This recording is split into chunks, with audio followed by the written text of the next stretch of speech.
singgung komunikasi, exco PSSI tuntut Sintayong satu hal. Media Korea Selatan bela ST di depan statement Erick Thohir. Fakta duel timnas Indonesia kontra Filipina. Temui Erick Thohir, Presiden FIFA kirim harapan khusus. Push like di bawah. Laju simak informasi selengkapnya sebagai berikut.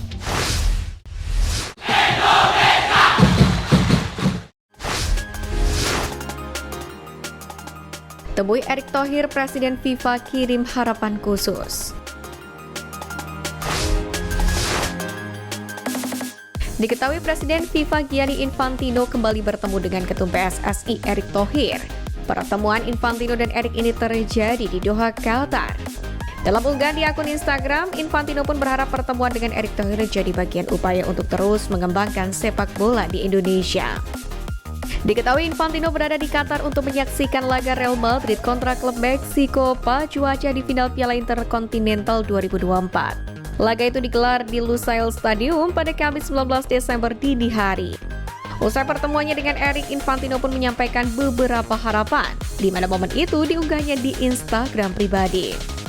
Saya senang bisa bertemu lagi dengan Ketum PSSI Erick Thohir saat kami melanjutkan diskusi tentang bagaimana menyajikan permainan sepak bola dengan lebih baik di Indonesia, yang begitu mencintai sepak bola dan di seluruh dunia.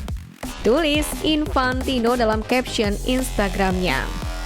Infantino sendiri memang kerap bertemu dengan Erick Thohir dalam sejumlah kesempatan, termasuk saat keduanya bertemu di sela-sela Olimpiade 2024. Ketika itu pujian pun disampaikan oleh Infantino kepada Indonesia.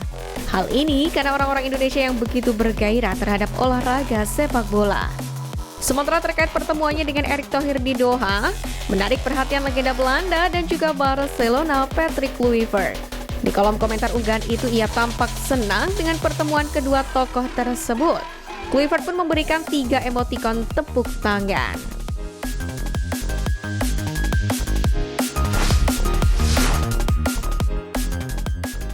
Fakta duel timnas Indonesia kontra Filipina.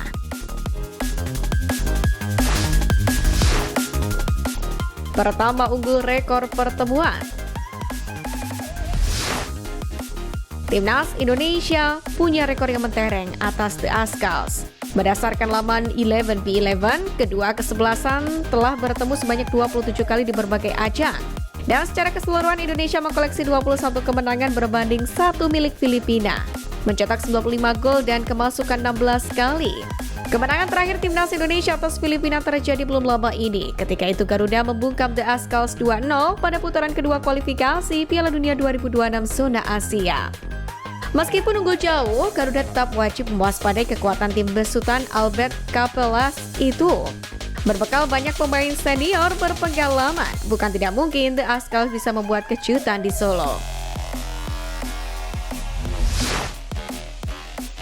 Kedua, dihuni oleh banyak pemain abroad. Tim Merah Putih diperkuat sejumlah talenta muda pada Piala AFF 2024 ini. Berkekuatan 24 pemain yang mayoritas berusia di bawah 22 tahun. Kapten tim Asnawi Bakualam, 25 tahun, jadi pemain tertua di skuad timnas Indonesia. Hanya ada 4 pemain Indonesia yang berstatus abroad atau berkiprah di luar negeri. Mereka adalah Rafael Strijk dari Brisbane Roar Australia, Marcelino dari Oxford United Inggris, Asnawi dari Port FC Thailand, dan Pratama Arhan dari Suwon FC Korea Selatan. Adapun Filipina membawa skuad terbaik yang sebagian besar berkarir di luar negeri. Dari 23 nama, cuma 2 pemain saja yang memperkuat klub liga domestik mereka. Sebut saja Quincy Kamerat dari Wan Taiguk dan juga Patrick Diotio asal Kaya FC. Ketiga, pernah dibantai di Piala AFF. Tahukah kalian, satu-satunya kemenangan Filipina atas timnas Indonesia itu terjadi pada Piala AFF. Ketika itu skuad Garuda dibantai The Azkals dengan skor mencolok 0-4 pada edisi 2014 silam. Pada akhirnya skuad Merah Putih pun hanya mampu meraup 4 poin dari 3 laga grup A. Tim yang ketiga itu diasuh oleh Alfred Riedel tersebut menempati posisi ketiga klasemen akhir dan gagal lolos ke semifinal Piala AFF 2014. Mereka kalah bersaing dengan Vietnam dan Filipina.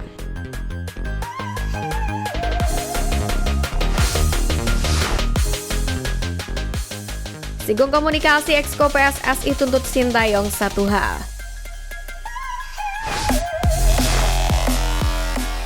Sudah 5 tahun lamanya Sintayong memimpin timnas Indonesia. Belum lagi kontraknya bersama skuad Garuda akan berakhir pada 2027. Banyak hal terjadi selama ia menukangi merah putih. Banyak dukungan dan kritikan kepada juru taktik asal Korea Selatan tersebut. Terkini di tengah perjuangan meloloskan timnas Indonesia ke semifinal Piala AFF 2024, anggota Exco PSSI Arya Sinulinga menyelipkan sebuah permintaan kepada Sintayong. Dalam akun YouTube pribadinya, Arya mengatakan bahwa sampai saat ini Sintayong belum bisa berbahasa Indonesia dengan fasih. Pada pelatih berusia 54 tahun itu sudah memimpin Indonesia sejak Desember 2019 silam. Untuk itu, ia pun meminta ST bisa berbahasa Indonesia. Menurutnya, dengan berbahasa Indonesia, itu memudahkan situasi di lapangan. Keinginan Sintayong perihal taktik dan strategi di lapangan pun diyakini bisa berjalan dengan lancar. Selain bahasa Indonesia, Arya juga berharap Sintayong bisa fasih berbahasa Inggris. Tujuannya jelas, agar para pemain keturunan cepat mengerti maksudnya. Diketahui selama ini, Sintayong sering menggunakan bahasa Korea Selatan. Setelah itu, ucapannya diterjemahkan oleh JJ ke bahasa Indonesia. Sementara untuk pemain lain, ada staf pelatih timnas Indonesia yang bisa berbahasa Inggris, yakni Shin Sang-gyu. Arya Sinulinga sendiri kemudian menceritakan satu momen saat timnas Indonesia bertanding melawan Jepang pada laga kelima Grup C, putaran ketiga kualifikasi Piala Dunia 2026 zona Asia di SUGBK. Saat itu, Shin Sang-gyu diganjar kartu merah di laga sebelumnya hingga harus absen duduk di bench pemain ketika melawan Jepang. Komunikasi di pinggir lapangan pun tidak berjalan dengan lancar, hingga akhirnya timnas Indonesia kalah 0-4 dari Jepang.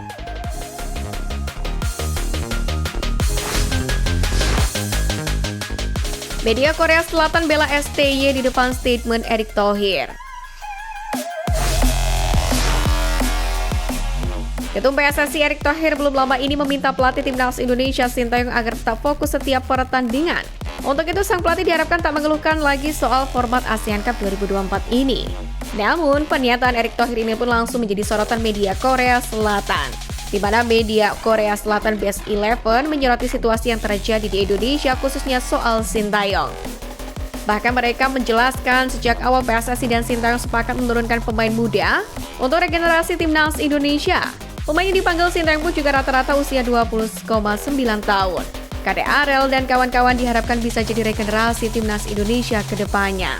Dengan harapan terdekat, Doni Tripamungkas dan kawan-kawan kedepannya bisa bermain di kualifikasi Piala Asia U23 2026 yang berlangsung tahun depan. Selain itu, Muhammad Ferrari dan kawan-kawan juga bakal bisa menjadi kekuatan utama timnas U23 di SEA Games 2025. Dengan tujuan itu, media Korea Selatan pun menilai bahwa seharusnya turnamen 2 tahunan ini menjadi ajang Sintayong menilai performa pemain.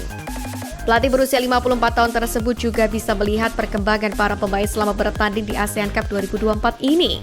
Pemain-pemain yang tampil di ASEAN Cup sendiri seharusnya juga memang bisa memanfaatkan ajang ini sebagai menambah pengalaman. Akan tetapi, mereka menilai bahwa tujuan awal Sintayong tak berjalan dengan baik. Pasalnya jadwal yang cukup padat sehingga Sintayong mengalami kesulitan dalam melihat perkembangan para pemainnya dalam kondisi maksimal. Pasalnya, dipastikan para punggawa akan lelah di perjalanan dan latihan pun tak bisa berjalan dengan maksimal. Oleh karena itulah, media Korea Selatan ini terkesan membela pelatih timnas Indonesia Sintayong yang memang sebenarnya ingin memaksimalkan pemain mudanya.